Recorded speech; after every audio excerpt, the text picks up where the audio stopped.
Purok 1, Barangay Villarosa, kung saan ipapaliwanag ni Kapitan Erizari Labrador ang solar pump na ano po ang issue nito sa solar pump? Itong solar pump po ay almost 2 years lang na pinakinabangan. At nasira na po yung halos sila. Ayun yung solar ano, ayun oh, yun ano, solar. Sira na yan, hindi na yan nagkakarga. Nasira na yung silang dalawa. Oo, dalawa yan, dalawa. Hindi pa napapaayos. So malaking binudget diyan ng ano ang nag-budget dito, Kap?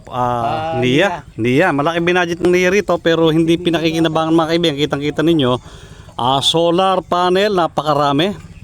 Mayroong pinaka-generator room pero hindi na gumagana, mahigit 2 taon na, Sir Kap. Isang taon.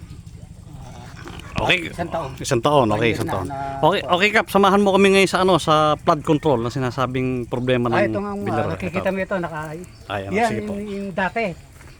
Nakikita niyo dati diretso yan hanggang doon. Diretso. Nakikita mo mataas yan. Ngayon ito yung doon tayo sa may problemang nasira, Kap.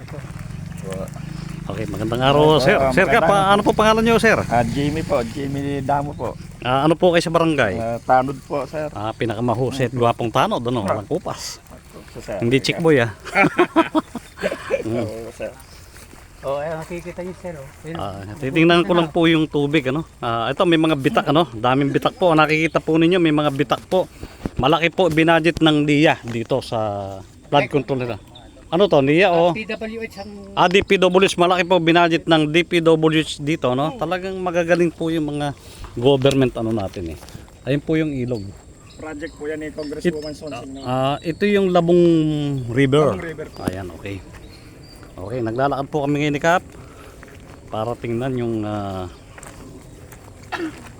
kausapin ko habang naglalakad si Ma'am Gemma, anong pangalan? Marilyn po. Marilyn. Ano apelyido ni Ma'am Marilyn? Bilya po.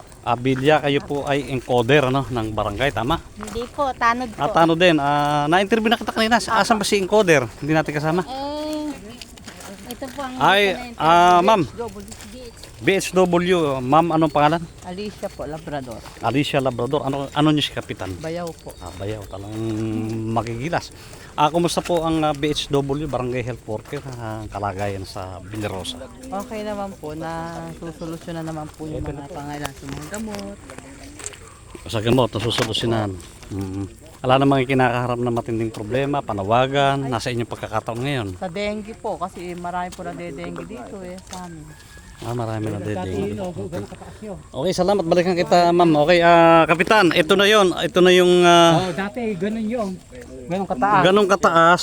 Bakit bumaba? Ay, bumigay na nga. Lumubog siya o tumumba? Paano ba? Ay, lumubog na. Lumubog sa paglipas ng panahon dahil... ayan, naging paling siya, no? So, ganun siya kataas. Dapat diretso siyang ganun, no? So, mula po dun sa na yon, diretso dapat yan. Pag ganun, dapat ito level niya, no? Sa eye level, ano? So bumaba siya dahil lumubog. Dahil burak yung ilalim. Parang may kumunoy po, ganun. Parang may kumunoy. Dapat yan may nakataas. So dahil ganyan po ang nangyari, ang ilog. May ship pile po yan. Tumutulong tubig. Ay konsyala, ang ilog pag umapaw hanggang saan siya? Umaapaw na po dito kagaya. Maabot ba rito sa may tinutunto natin? Kaya po tinambakan po. Kaya nasira na rin yung kalsada, no? Opo. Tapos po ni-repair. Ayan po yung pagka-repair. Ni-repair siya. Po nilagyan ng kwan. Alarin po. Alarin. Din po. So, ang kailangan dito, tabaan. Kailangan maging mataba yung bakal, buhos, Kwan po panibago, i-renovate o kaya ay babaguhin. Ano? Makitid kasi pangpader lang ng eskwelahan to. So hindi siya alasang tibay kasi pangpader lang ng eskwelahan, dapat yan Spardak type di ba? Naka-slope yan. Naka-slope po yan. No? Naka-slope na gano'n. Tapos inasintahan niya ng pantay tao.